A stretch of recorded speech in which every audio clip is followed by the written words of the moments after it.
What's going on, Dolph fans? It is your boy Dillon, and I got a few things I want to talk about today, including the CBA, coronavirus. Also want to let you guys know about a couple tenders that the Dolphins issued on a couple players, and a free agent running back that everybody's been talking about for a while. I'm sure you guys could probably guess who that is. So let's go ahead and get right into it. First, as far as the CBA goes, I just wanted to mention that today is the 14th, and so today is the day that they're supposed to be done voting on it, but I have not actually seen anything yet. If anybody knows of any news on it, be sure to let me know, but I haven't seen anything yet as to whether or not the CBA has actually been voted on by all of the players and whether or not it's been approved or not. So we'll have to keep our eyes out for that and updates when that comes. Next, just really quick on the coronavirus, just a couple updates there. So it continues to get worse every day, and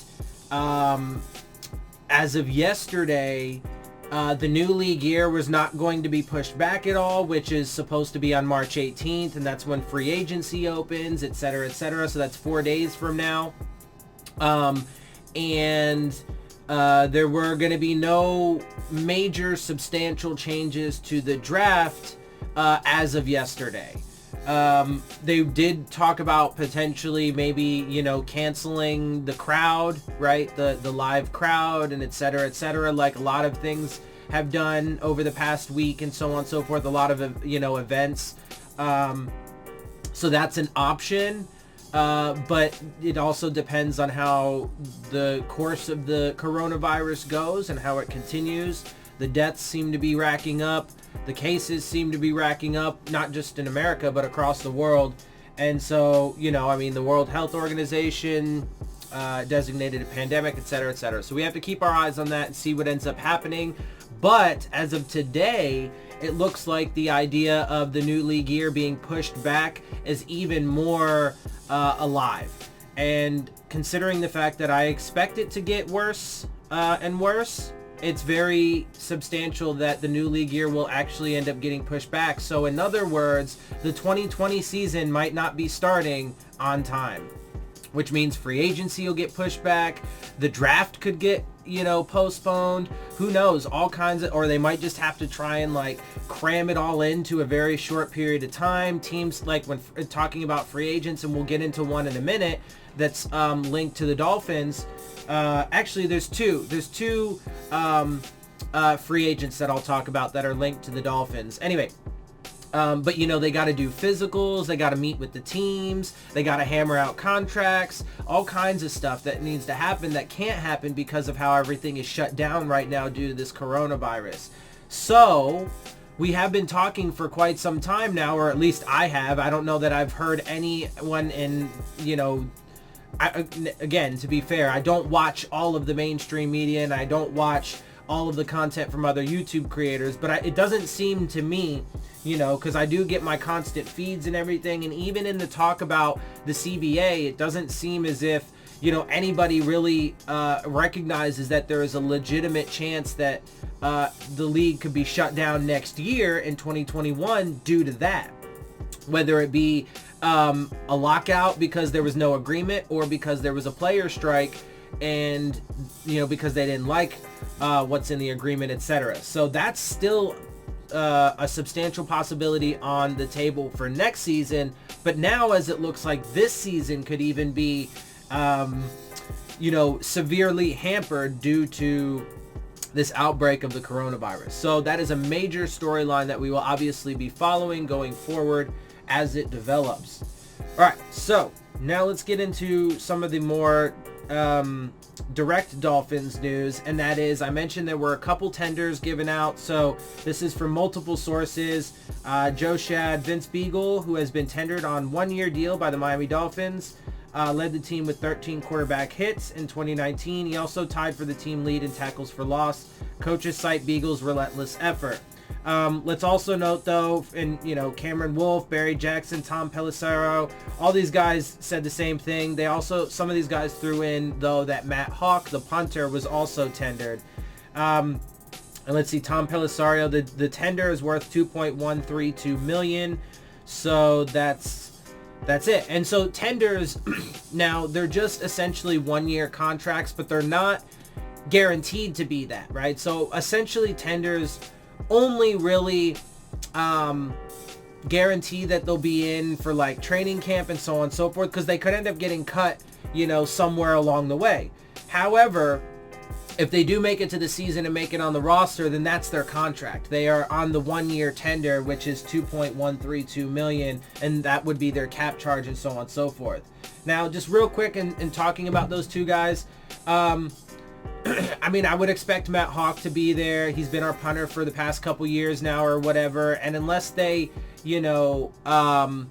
found somebody that was, substantially better, I would assume that he's going to be our punter this season, provided there is a season at this point. Also, there's not really a need, considering he's certainly, performed well enough. And we have so many holes across the roster. I wouldn't really personally make too many investments either in free agency or in the draft to get a guy. Maybe bring in a guy just for some light competition or just to see as like an undrafted free agent, right? Some just random punter that's floating out there after the fact, maybe. But that's probably about as far as I would go.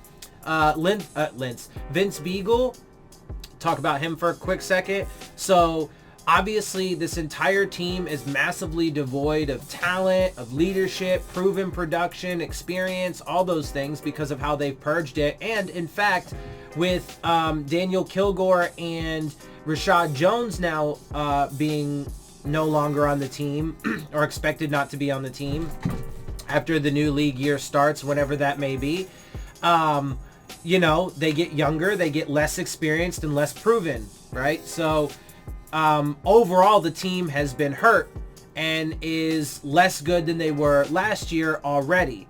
Now, the tenders, some people might be like, oh, but the tenders. Again, well, the tenders, they're not guaranteed to actually be on the team, and these are just players that were already here. So they weren't additions to make the team better. The team sucked last year, and it's because the players on the team are not good for various reasons.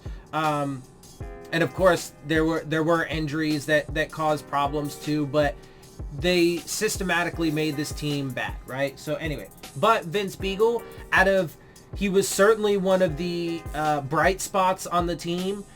He certainly overperformed based on his history, right? Because he had been on a couple teams. He hadn't really done much of anything, barely even played. He had like 1 tackle to his name prior to coming here. Now, good on him for leading the team in 13 quarterback hurries and tied for most tackles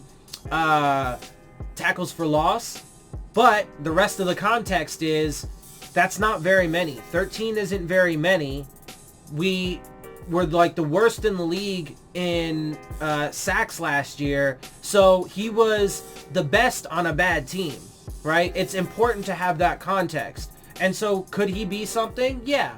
But I think on the grand scale, he's most likely to be, a backup, a really solid backup that can come in with, for spot duty, or if somebody gets injured and perform well. He's also a guy to have on special teams, et cetera, et cetera. But that's probably his ceiling.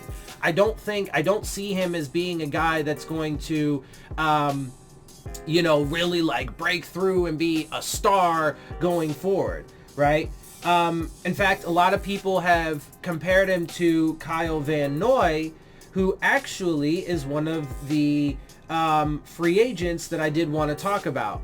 And so, first of all, linebacker, I think, is probably the second deepest position on the entire team and the deepest position on the defense. I would say wide receiver is overall the deepest position on the team and certainly the deepest position on offense, but every position on this team needs to drastically improve.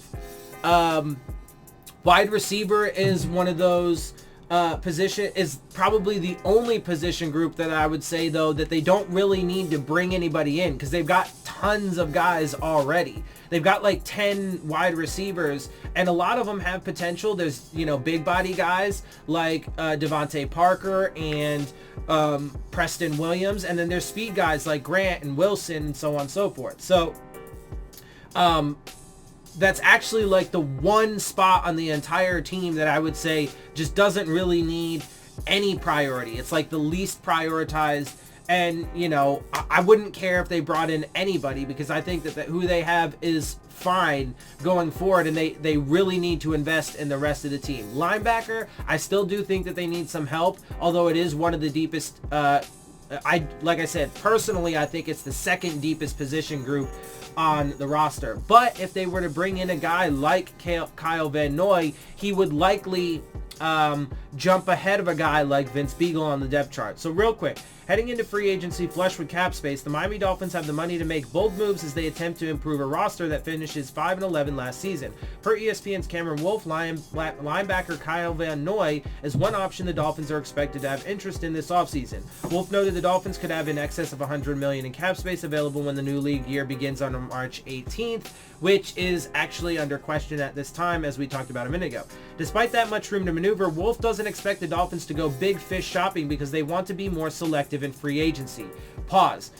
First and foremost, I don't know if he's, talking to anybody in the building, but from the public statements and from everything that they've done up to this point, all the evidence would suggest that they're going to be big spenders in free agency. So I don't know where he's getting that. Again, all indications are that they're going to be big spenders in free agency. So, okay.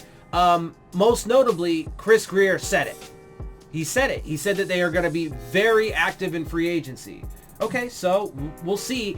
As you guys know, I would like them to not be big spenders in free agency, because I don't think that is a cog in a machine that is suited to, meet the end goal of what they're trying to achieve, and that is success and sustained success. I don't think it's conducive to building a team properly. I don't think it's part of a philosophy that does that. So we'll have to wait and see. I would love for them to not be big spenders in free agency. I think that it's likely that they're going to sign at least one, if not two, big name free agents on the offensive line to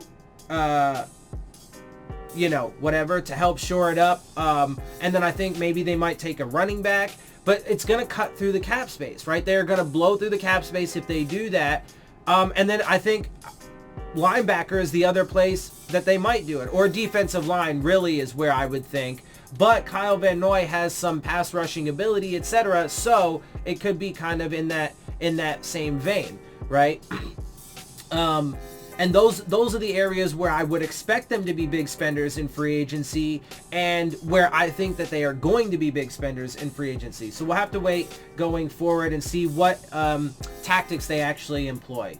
We're going to try to bring in a lot of players here, good players here, and keep building the roster, General Manager Chris Grier said via Wolf. We'll be very smart in how we do it. Okay, but that statement right there says absolutely nothing about them not being big spenders in free agency. At the most, you could pluck implications or inferences from that. But then when you have comments where he directly says we are going to be very active in free agency, well, and other things as well, he's said multiple things in regard to that over the past several months. I mean, the indication would be so, but we'll have to wait and see. Again, I mean, we might have to wait even longer, considering free agency might not even come around for a little bit longer. Van Noy could be a highly sought-after commodity in free agency. The 28-year-old is coming off the most productive season of his career with the New England Patriots. He led the team with 15 quarterback hits and recorded a career-high 6.5 sacks. However, let's note that was on the Patriots. He would be going from like one of the best teams in the league to one of the absolute worst teams in the league. That's a big deal. Also, this dude... but he is a really good player. So there is that. And he does come from the Patriots, so you can take that for what you will. But on the other hand, he is 28, which means he's getting to the back end of his prime, right? So he's not going to be, a particularly long-term solution for the Dolphins if that was the case. He might only be around for a couple years, which isn't necessarily a bad thing. That might be all right, getting, the most use out of a veteran, getting towards the end of his prime in the best way. However, he also will likely come with a pretty hefty price tag as well. And he's technically a linebacker, and linebacker is the unit that I think needs the least help on the defense. So I wouldn't do it personally. I would try and find a younger and cheaper gem in free agency to bring in, kind of in the same way that they do with undrafted free agents, and see if, that guy or one or two guys could rise up and earn a spot on the roster or what have you. I personally wouldn't do it, but it's certainly something the Dolphins could do.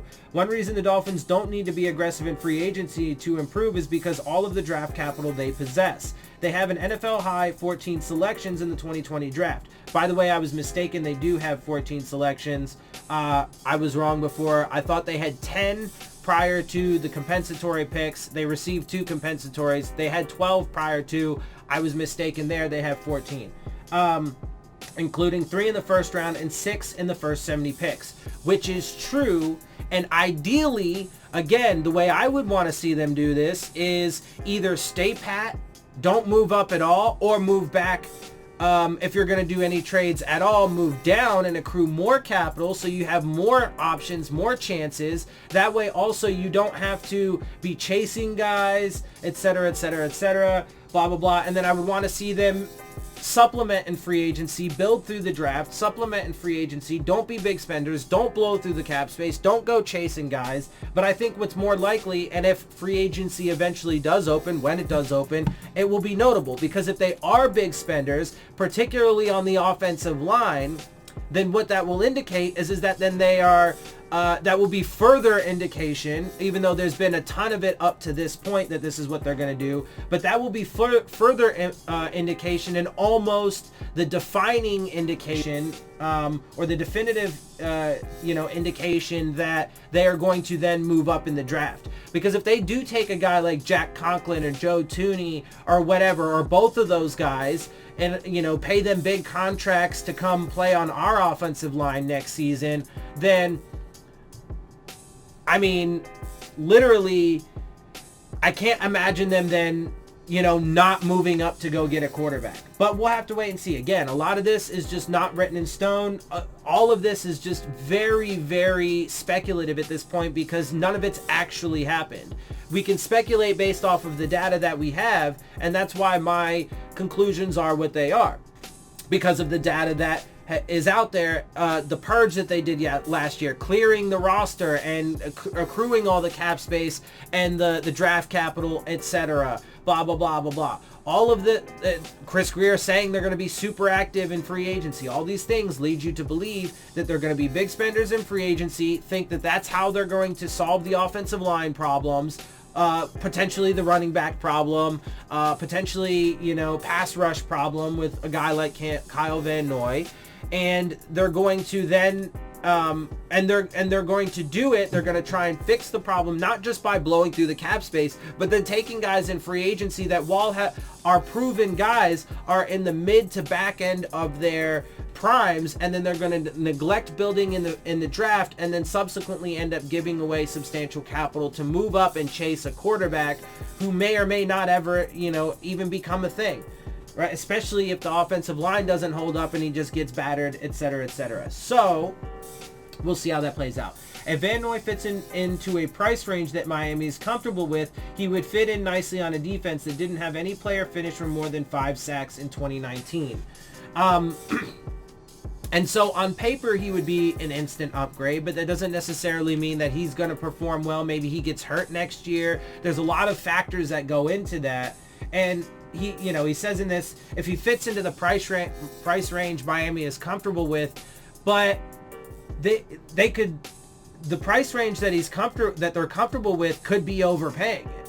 right? They could give him some massive contract. They could be comfortable with it, but it could still factually be an overpaying for his position, for his age, for his production, etc., etc. So we'll have to wait and see how that plays out. Next, the other free agent that I do want to discuss really quick is Melvin Gordon. Obviously, a lot of people, this is one that I also would not do, especially considering he, without question, is going to demand a high price tag. And I wouldn't do it. I don't think that he's going to have enough years left on him. I don't think he's going to be as productive as we would hope that he would be, most notably because I believe that they are going to try and patch the offensive line through free agency, and it's not going to work. And the offensive line is not going to be anywhere near as good as they hope, etc., etc. So we'll have to wait and see. I mean, especially now since we don't really have any for sure offensive linemen with Daniel Kilgore being released. So we literally need left tackle, left guard, center, right tackle, and right guard. We need every position. They're all like trash at this point. So, anyway, so the Miami Dolphins are reportedly expected to check in on running back Melvin Gordon during free agency. According to ESPN's Cameron Wolfe, the Dolphins figure to bring in a veteran running back, and Gordon would have interest at the right price. Again, at the right price. So it's likely that he will command a massive contract. Will the Dolphins do it? I don't know. We'll wait and see. I wouldn't. Wolf noted Carlos Hyde, Lamar Miller, Jordan Howard, and Frank Gore are also options for the Dolphins if they are unable to willing to meet Gordon's asking price. I think Frank Gore is likely going to stay in Buffalo, but who knows? Honestly, I would like to have Frank Gore, but I probably wouldn't sign him at this point. Just because, I mean, I don't know, maybe. He would be all right because he does always, even with a bad offensive line, he can still, get a few yards for you here and there. But honestly, I would have liked to have seen him, just have remained on the team instead of being, let go a couple years ago, but with the team that was being built under Adam Gase. Anyway, whatever. It is what it is. Running back is one of Miami's biggest needs after it traded Kenyon Drake to the Arizona Cardinals last season. Quarterback Ryan Fitzpatrick was the Dolphins' leading rusher in 2019 with 243 yards, and Mark Walton was tops among running backs with only 201. But of course, he ended up getting cut. Kalen Ballage, Myles Gaskin, and Patrick Laird are among the Miami running backs under contract for next season, but they haven't shown the ability to start. According to Wolf, the Dolphins are slated to have $95 million in salary cap space once they officially release Rashad Jones and Daniel Kilgore when the new league year begins Wednesday. Although that may not be the case as of now, that means they will have plenty of ammo to improve their backfield in other positions. And that is true. But again, I'm not a fan of just, breaking the bank in free agency and signing guys to massive contracts. And running back is, again, he's one of those positions. This guy, he's 26 years old, so he's not super old, but he is a running back. And they have one of the highest wear and tears of any position group in the game. And I don't think it would be a worthy investment personally. But they do certainly need running back help without question. I think Patrick Laird is probably the best one that we have as of right now, but we don't really have like a true running back to call the number one guy or to, that we can trust, etc., etc. And so, but I personally, I would rather go with J.K. Dobbins in the draft over taking Melvin Gordon. I would invest more in the draft in that position and maybe bring in some cheap free agent or, or even just, take J.K. Dobbins early and then take another running back, in the mid to late rounds or bring in some undrafted free agents.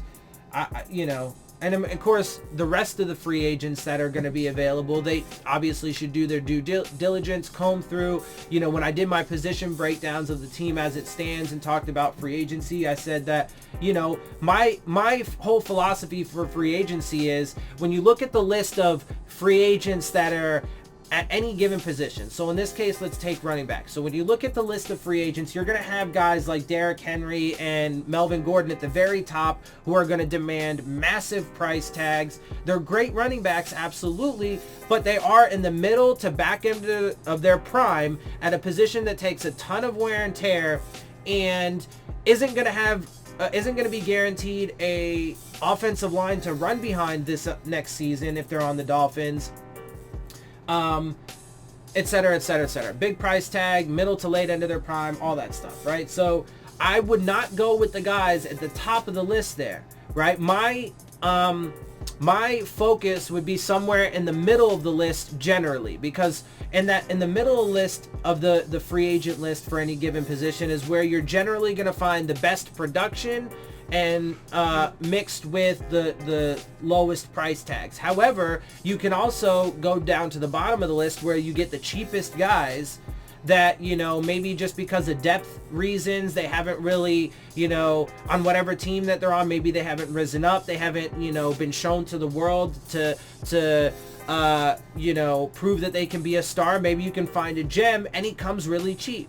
That's how I would do it. I wouldn't be the big spenders in free agency that I expect them to be, but we'll have to see if that's what they do. Aside from Derrick Henry, who may get franchise tagged by the Tennessee Titans, Gordon is perhaps the best, most accomplished running back available in free agency. In 5 seasons with the Chargers, the 26-year-old Gordon rushed for 4,240 yards and 36 touchdowns and has caught 224 passes for 1,873 yards and 11 scores. Gordon missed the start of last season because of a contract-related holdout, but he returned to appear in 12 games, finishing with 612 yards and 8 scores on the ground, plus 42 grabs for 296 yards and 1 receiving touchdown. Although Gordon is a capable pass catcher and short yardage back, he is lacking in explosiveness. He has only reached the 40 yards per carry mark in a season once and has one 1,000-yard rushing season. Gordon's most efficient year came in 2018 when he rushed for 885 yards, 5.1 yards per carry, and 10 touchdowns and caught 50 passes for 490 yards and 4 touchdowns in just 12 games. Austin Eckler emerged as the Chargers' preferred running back, blah, blah, blah, whatever.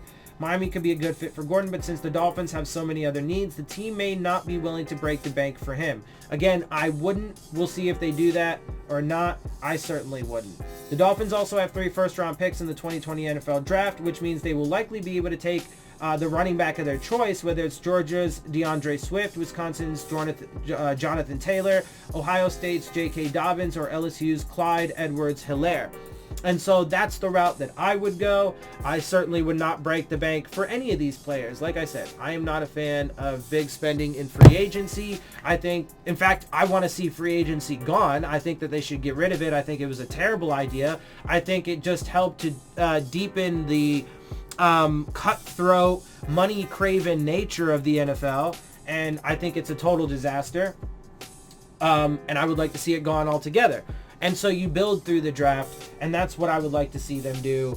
So we'll have to wait, especially considering the fact, as I've said many times throughout this video, it looks like the new league year might actually get pushed back. As of right now, it is still tentatively expected to open on the 18th, which is in 4 days. But with this coronavirus thing getting worse and worse every day, we have to wait and see if that's a thing. So the 2020 season certainly could have its own set of challenges and that put it into jeopardy. So anyway, that's what I got for you guys. Hope you guys enjoy my videos in perspective. If you do, make sure you hit the subscribe button, make sure you hit the like button, make sure you hit the bell if you want to get the alerts. Leave your questions, comments, and concerns down in the comment section. Share my channel and videos with your friends and family. And of course, as always, make sure you follow me on Twitter @Dillon Tartaro. And with that, I am out. See y'all soon. Phins up.